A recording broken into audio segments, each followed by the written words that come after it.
Welcome to Truth Behind History. Today we are diving into media's double life, how it claims to reflect the world, but often ends up reshaping it instead. The title of today's episode asks a sharp question: is media a mirror, or is it a weapon? Now, before we go back in time, let's take a good, hard look at where we are right now. Deepfakes so realistic they can fool your grandmother and your lawyer. News ecosystems so fragmented you and your neighbor could be living in entirely different realities. And trust in journalism? It's in free fall. Surveys show that public confidence in traditional media has plummeted to historic lows. So what's going on here? Is this some unprecedented crisis? Or, here's the twist, is this just the latest chapter in a very old story? Because when you zoom out and look at the long arc of history, you start to notice something chilling. Media has always been about more than just reporting facts. From the printing press to the radio, from newspapers to Twitter, those who control the story often control the outcome. This is the pattern we'll be exploring today. Media as a force, not just a channel, but a weapon of influence, a shaper of perception, a tool that has manufactured consent, sparked wars, and preserved power, all while claiming to simply tell the truth. And it's not a theory. It's a pattern, a historical one. In this episode, we're going to walk through a series of striking case studies that reveal how media has operated as an engine of persuasion. From the yellow journalism that helped launch the Spanish-American War, to the meticulously crafted propaganda of World War I, to Cold War psyops and today's AI-fueled digital disinformation campaigns. Each moment shows us the same thing in a different disguise. Media is never just about what is said, it's about who is saying it, why they're saying it, and what happens next. So, buckle up, because once you start seeing the pattern, you can't unsee it. Let's go back to the late 1800s, an era when newspapers were the titans of influence. No internet, no television, just ink, paper, and a printing press with the power to shape nations. And nowhere is that power more explosively obvious than in the case of the Spanish-American War. At the center of this story, two rival newspaper giants, William Randolph Hearst and Joseph Pulitzer. These men weren't just in the business of news, they were in the business of attention. And to grab that attention, they needed drama, conflict, emotion. So, when tensions flared in Cuba, they didn't wait for facts. They created a spectacle. Reports of Spanish atrocities were exaggerated, distorted, or completely fabricated. One famous but likely apocryphal quote has Hearst telling an illustrator, "You furnish the pictures, and I'll furnish the war." Whether he actually said it or not, the sentiment captures the spirit of what became known as yellow journalism, a sensationalist, emotional, and often reckless style of reporting that prioritized outrage over accuracy. Then came the USS Maine. In February 1898, the Maine exploded in Havana Harbor. There was no clear evidence of Spanish involvement, but that didn't matter. The headline screamed, "Remember the Maine. To hell with Spain." No trial, no investigation, just a call to arms, and the public, already primed by weeks of lurid stories, demanded action. And action they got. Within months,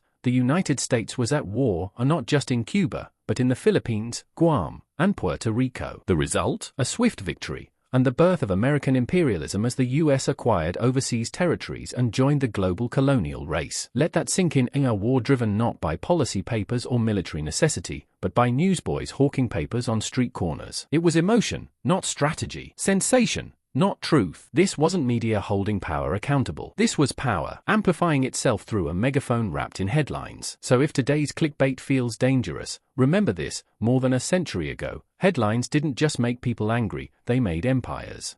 World War I wasn't just fought in trenches, it was fought in minds. This was the moment when propaganda stopped being ad hoc and emotional, and became scientific, organized, professional. The battlefield expanded from muddy fields in France to the posters in your neighborhood, the speeches on your radio, the films in your theater. And in the United States, the engine behind it all was something called the Committee on Public Information. Doesn't sound very threatening, does it? But behind that bland name was a coordinated propaganda machine that would influence everything from recruitment to morale. The committee was tasked with shaping public opinion, making the war seem noble, urgent, and inevitable. They mass-produced posters that played on patriotism, pamphlets that framed dissent as treason, films that made the enemy seem monstrous. And it worked. By the end of the war, millions of Americans believed they were fighting not just Germany, but evil itself. Now, let's talk about lawfare. During this time, the US passed the Espionage and Sedition Acts, tools that didn't just stop spies, but criminalized opinions. Speaking out against the war, questioning the draft, criticizing the government, these were no longer acts of speech. They were acts of crime. And while that might sound like an overreaction, it was by design. This was about control. Controlling what people heard, what they saw, what they believed. The government didn't just want your cooperation. It wanted your conviction. So how did they get it? Through emotional engineering. Fear was a powerful motivator. So was guilt. Imagine posters showing Uncle Sam pointing at you, saying, "I want YOU," or images implying that if you didn't enlist, you were letting women and children die. The messaging was clear: silence is cowardice. Skepticism is betrayal. Support is the only option. This wasn't just persuasion. It was manufacturing consent on an industrial scale. And it set a precedent, because after World War I, no government would ever again underestimate the power of a good story, a strong image, and a frightened public.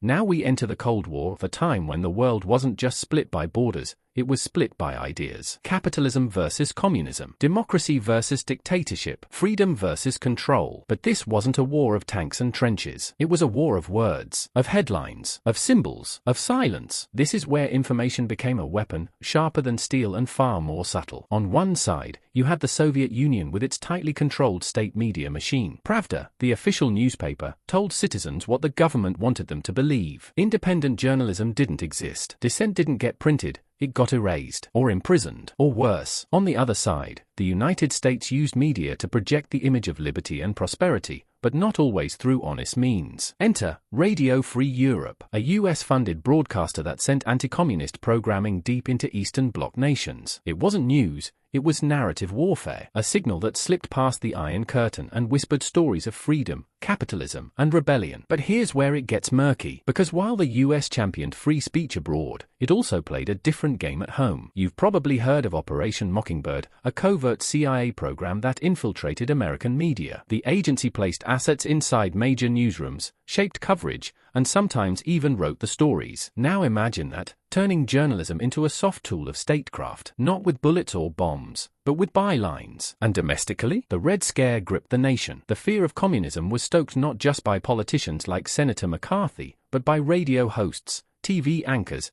and newspaper columnists. People were blacklisted, careers were destroyed, and conformity became patriotic. Once again, we see the same pattern: information controlled from the top, emotion stoked from the bottom. The Cold War proved that you don't need to suppress all dissent. You just need to drown it out with noise, with fear, with repetition. Truth becomes harder to find not because it's hidden, but because it's buried. In this era, media didn't just report the war. It was the war.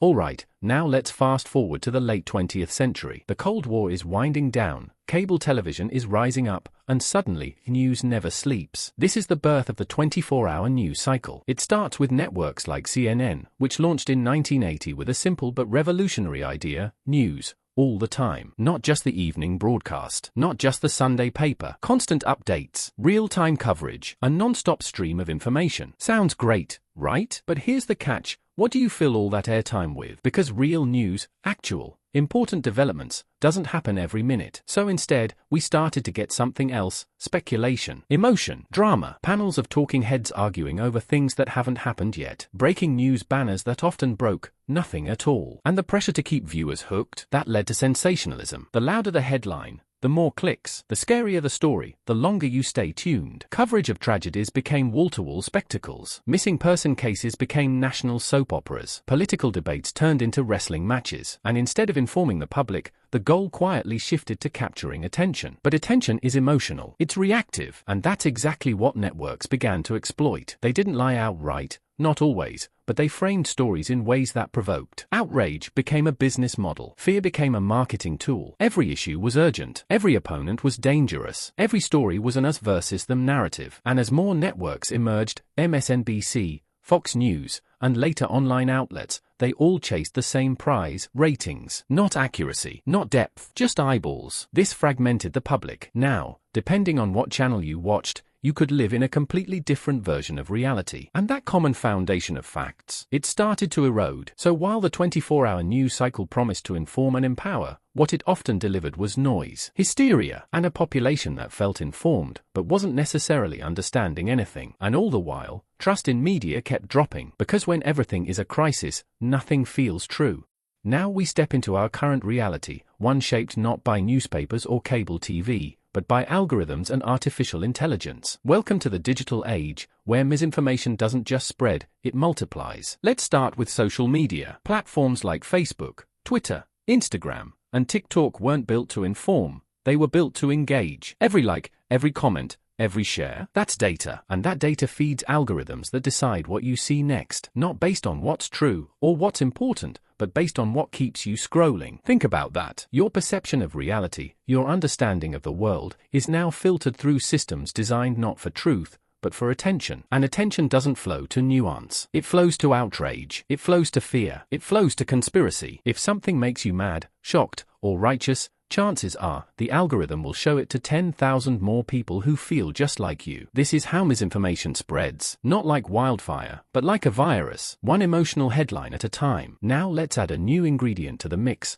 artificial intelligence. With AI, anyone can generate fake articles, synthetic voices, and realistic videos, what we now call deepfakes. Imagine a politician saying something they never said, a video that looks real but never happened, a photo of a war crime that's completely fictional, yet convincing enough to incite action. This isn't science fiction. It's here, right now. And it's not just rogue actors. Governments, intelligence agencies, and corporations have joined the game. Bots posing as real people, fake accounts pumping out coordinated narratives. Information warfare is no longer the exception, it's the environment. And here's the real danger: when everything can be faked, people stop trusting anything. That's not just confusion, that's disorientation, a breakdown in our ability to agree on reality itself. And when you can't agree on reality, how do you make decisions? How do you debate policy? How do you build trust? We're living in a time when truth is no longer defined by accuracy, but by virality. And the consequences of that? They're coming next.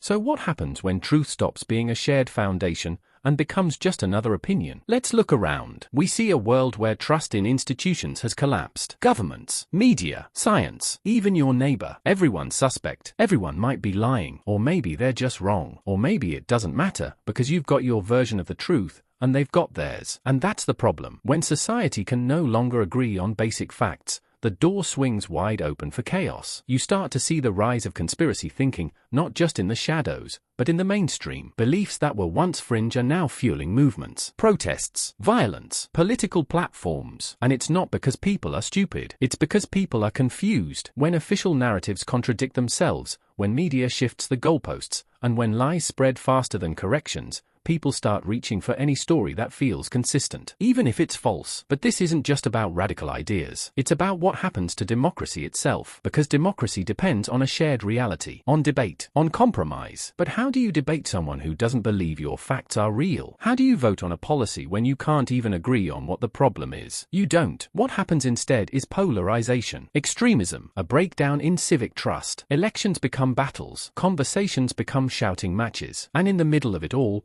ordinary people feel powerless, tired, cynical. And that cynicism, it's toxic. When people stop believing that truth matters, they stop looking for it. They disengage, they tune out, and that creates a vacuum, one that bad actors are all too happy to fill. This is the real cost of eroded truth. Not just confusion, not just fake news, but a society where the center cannot hold, because there is no center left. We are not just in a crisis of information, we are in a crisis of meaning. But maybe, just maybe, there's another way forward.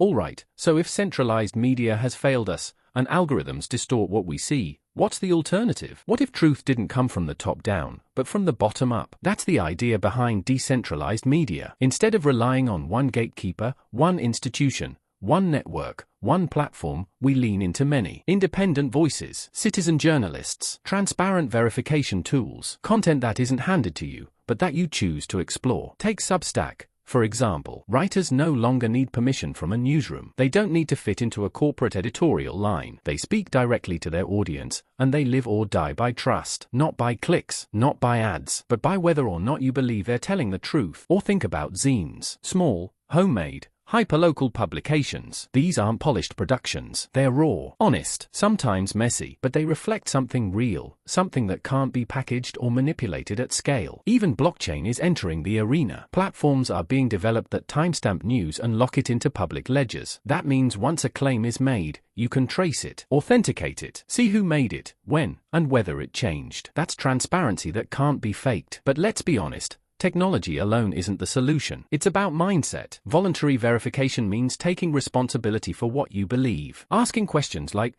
Who benefits from this narrative? What's missing? What's the other side? It's not always comfortable. It takes effort. It means holding even your favorite sources to the fire. But it's how truth survives, not as a product handed to you, but as a process you take part in. Decentralized truth isn't chaos. It's diversity, a marketplace of ideas where the best ones rise, not because they're pushed, but because they earn it. And maybe, just maybe, that's how we rebuild what was lost. Let's bring it all together. Across every era, every regime, and every revolution, one truth keeps rising to the surface: whoever controls the narrative controls the future. It's not always about silencing opposition. Sometimes it's about drowning it in noise. Other times, it's about framing the question so the answer no longer matters. But the method is always the same: shape perception, and you shape reality. We've seen how media has been used to manufacture wars, crush dissent, stir fear, and build empires. And yet, media has also sparked revolutions, exposed corruption, and given voice to the voiceless. So which is it? That's the point. Media is not good or evil. It's a tool, and like any powerful tool, it depends on who's wielding it and why. The deeper question is this: are you choosing what to believe, or is it being chosen for you? In a world of infinite information, the real scarcity is attention, and whoever captures yours owns the story. That's why it's not enough to consume media passively. You've got to interrogate it, challenge it, compare it, track the incentives, notice the framing, ask, what am I not being told? Because when we fail to question the narrative, we surrender the future to those who already wrote the ending. But if we stay curious, if we stay skeptical, humble, and alert, we just might reclaim it. Thanks for watching this episode of Truth Behind History. If you enjoyed this dive into the power of media, don't forget to like, comment, and subscribe to the channel. And if you want to go even deeper into suppressed stories and overlooked history, check out my book History They Tried to Erase. You'll find the link in the description below. We post new content all the time, so if you enjoy thoughtful, entertaining history with a critical edge, make sure to stick around. Until next time, stay sharp, stay free, and always follow the truth, no matter where it leads.